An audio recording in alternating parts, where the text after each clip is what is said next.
We can't hide tonight.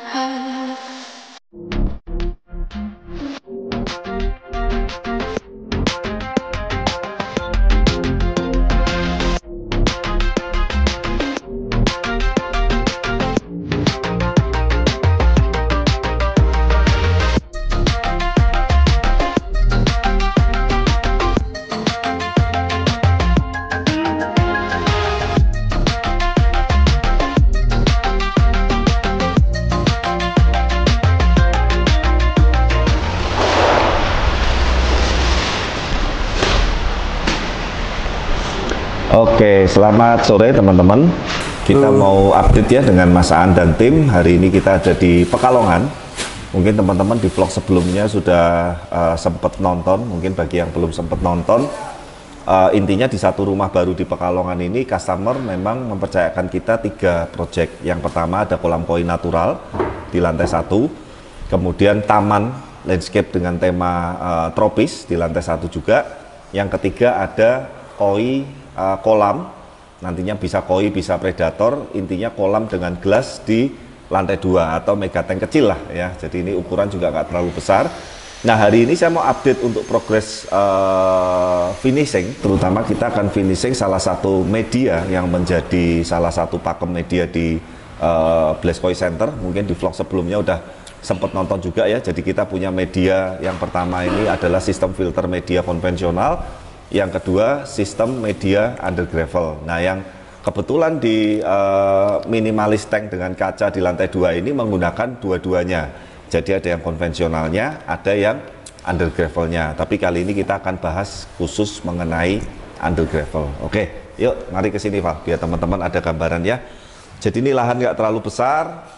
Kita setting seperti ini, dengan Mas Aan kita udah rembuk juga supaya estetiknya bagus. Kita juga harus memikirkan untuk maintenance-nya jangka panjang supaya jangan merepotkan customer. Apalagi ini lokasi ada di lantai 2. Kebayang kalau nanti perabot sudah isi semua, rumah udah bagus, udah bersih, ternyata maintenance-nya sangat merepotkan, harus nguras-nguras chamber, nguras kolam dan segala macam. Itu sangat menyulitkan dan akan sangat merepotkan sekali buat customer. Jadi memang salah satu tipe Blaze itu mending kita yang repot, kita yang mikirin sistemnya, mikirin konsepnya bersama dengan tim Blaze, Mas Aan dan lain-lain. Tapi customer maintainnya jangka panjangnya enak ya, Mas Aan ya. Betul. Oke, sekarang kita mungkin kalau untuk konvensional sudah nggak asing ya teman-teman ya. Intinya chamber 1 sikat beras mekanik, chamber 2 jet mat mekanik, chamber 3 biologis, biostone plus biocube, chamber keempat ini nanti pompa, UV dan lain sebagainya. Nah, sekarang kita bahas under gravelnya yang agak sedikit kompleks.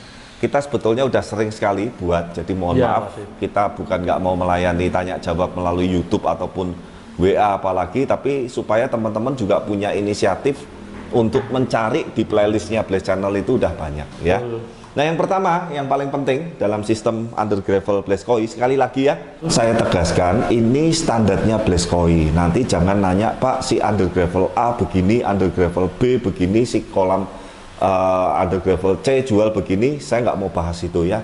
Jadi teman-teman kalau memang mau belajar dan saya sharingkan, mumpung ini pekerjaan dan tepat sekali, saya nggak bisa janji untuk setiap project bisa memvlog seperti ini pas kebetulan ada saya. Yang pertama yang paling penting adalah jalur pipa kelabang yang paling dasar. Apa tujuannya pipa kelabang ini? Supaya di dalam media under gravelnya ini tidak clogging atau tidak stuck. Tidak stuck ya, ada aliran air yang kecil, pelan dan arus. Jadi itu di bawah pipa kelabang itu sebetulnya ada lubang-lubang kecil ya. Betul. Nanti coba kalau pas videonya sebelum dipasang ini ada, dan usahakan ini hampir di setiap bagian sudut-sudut.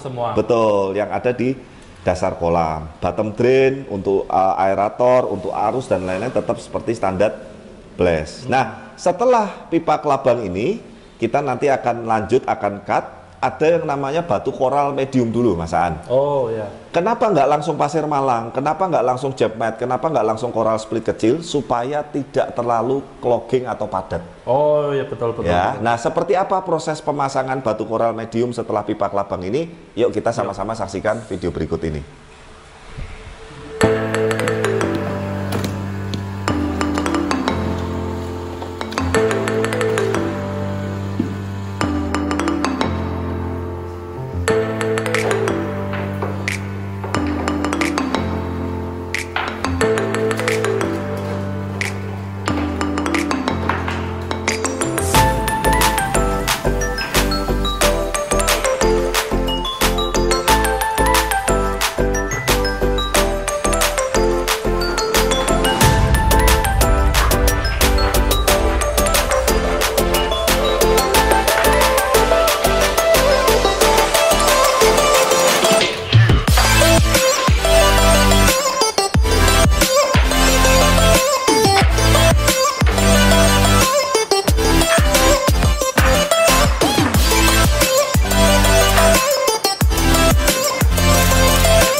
itu tadi ya teman-teman ya. Jadi setelah pipa kelabang, batu-batu koral yang agak renggang, jangan terlalu rapat. Kemudian jet mat mekanik biru. Noval mungkin maju ke sini, langsung shoot ke sininya aja Val. Kemudian kita mulai taruh batang-batang kayu yang untuk estetik dengan batu-batu pemberat supaya menahan ini tidak mengambang. Tapi sebetulnya ini kayu-kayu ini kayu tenggelam. Tapi supaya lebih aman, mungkin nanti dorongan ikan atau apa kita cepet dengan batu-batu medium. Nanti kita cepet juga dengan batu koral split, ada batu koral medium lagi, pasir malang, baru nanti finishing yang terakhir di atasnya. Jadi inilah teman-teman, jadi sekali lagi saya tegaskan bahwa sistem under gravel kita dengan settingan pipa kelabang, dengan adanya jet mat, dengan adanya rongga, sirkulasi di bawah under gravel, di bawah batu koral, itu disetting tidak untuk dikuras total. Jadi tidak perlu melakukan pengurasan total, tidak perlu melakukan yang namanya bongkar-bongkar media diangkat setahun sekali kemudian ikan dikeluarin, itu tidak perlu. Apalagi ditambah dengan kesini Val. Nih, kita udah siapin juga chamber-chamber collecting untuk bottom drain, dan setiap chamber yang berhubungan dengan itu bisa ke chamber konvensional dulu. Maintainnya nanti ngurangin amonianya tinggal kita cabut-cabut pipa seperti biasa, sama kayak kolam koi. Cuman intinya kolam koi itu biasanya hanya full konvensional. Kali ini beliau untuk selain pertimbangan estetik dan maintainnya supaya lebih mudah karena di lantai 2, ditambah dengan media under gravel plus nanti landscape underwater seperti itu. Nah, yuk kita lanjut. Setelah ini apa teman-teman? Kita akan kasih coral split dan pasir malang. Seperti apa? Kita nanti saksikan cuplikan melalui video berikut ini.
Oke, nah teman-teman ya, tadi itu urutannya. Sekali lagi saya ulang, paling dasar itu pipa kelabang dengan batu-batu koral medium yang agak renggang. Kemudian setelah itu jet mat, kemudian setelah itu batu koral split, setelah itu pasir malang. Nah sebetulnya, yuk Noval, shoot ke sini Val. Ini masih 70%, nanti bagian paling atas itu ada batu estetik yang warnanya ibaratnya shining, apalagi nanti saat kena lampu dan lain-lain. Ini sedang dalam perjalanan ke Semarang, nanti akan di finishing. Jadi ini kurang lebih letak kayunya, letak batunya, dan kemudian kayu supaya nggak goyang, nggak ngambang, kita tindih pakai beberapa batu-batuan, kemudian ditutup koral, ditutup pasir malang. Nanti ini memang masih belum finish ya teman-teman, jadi masih agak berantakan. Cuman maksudnya kali ini supaya teman-teman melalui video ini paham bahwa inilah sistem under gravel yang standarnya blast seperti ini, baik di kolam besar, kolam medium, kolam natural, kolam semi natural, mega tank seperti ini. Inilah susunan yang kita udah uji, dan supaya nanti ke depan maintainnya pun itu mudah dan enak, yang pasti tanpa menguras, tanpa mengeluarkan atau mengangkat media-media yang sudah kita setting dari awal. Nah nanti bagaimana kelanjutan sampai finishingnya, nanti ada satu video terakhir yang proses tabur dan finishing final sambil nunggu material batu finishingnya. Ini juga pipa itu nanti akan dipotong ya, pipa yang di belakang itu nggak nongol seperti itu. Ini apa ya kok? Itu untuk aerator nanti. Oh, aerator. Ya, jadi nanti di belakang pohonnya ada seperti gelembung-gelembung udara air yang ke atas, selain untuk suplai DO atau kadar oksigen dalam air, berfungsi juga sebagai estetik di balik akar-akaran atau pohon kayu. Nah kemudian nanti bagian kayunya ini juga akan kita planting sedikit, ada lumut yang terkena air. Kali ini lumutnya lumut asli, bukan lumut sintetis, karena harapannya nanti lumut itu bisa menyatu dengan kayu ini, dengan kena air dia bisa alami menutup beberapa bagian dahan kayu, tidak full semua ya. Intinya ini masih 70, masih 80%. Nah terakhir saya mengingatkan, Kalau teman-teman membuat sistem kolam dengan filter yang lebih rendah, nih yang saya injak ini kan filternya lebih rendah dari kolam. Jangan lupa harus ada water leveling nih, supaya nanti kalau pas pompa mati atau listrik mati air nggak meluber keluar. Ini belum di finishing ya, nanti akan diaci dihalus water level ini. Jadi kalau pas pompa mati atau listrik mati, air ini akan tertahan sampai di level sekian. Oh, ini kuncinya di sini ya. Betul. Kemarin ada yang WA ke saya sampai, aduh kok bisa loh ada pond builder buatin customer tanpa water level, padahal filternya lebih rendah. Akhirnya pas mati lampu banjir semua sampai kemana-mana. Ya itu sih, nggak tahu ya, saya juga bingung. Mestinya kan hal ini hal sederhana dan basic, tapi saya mengingatkan sekali lagi, untuk kolam yang filternya lebih rendah daripada kolam harus ada water level seperti itu. Nah, semoga melalui video ini teman-teman bisa mendapatkan hiburannya. Mas Aan setelah ini juga harus pulang karena next Senin sudah berangkat ke Bogor, ada project baru lagi ya Mas ya, keren juga, minimalis tapi akan jadi salah satu kolam minimalis yang top di tahun ini, yang pasti kita juga nanti akan update. Terima kasih sekali lagi untuk semua dukungannya, jangan lupa dukung terus channel kami, like, comment, subscribe, dan sampai ketemu di video-video berikutnya. Bye-bye.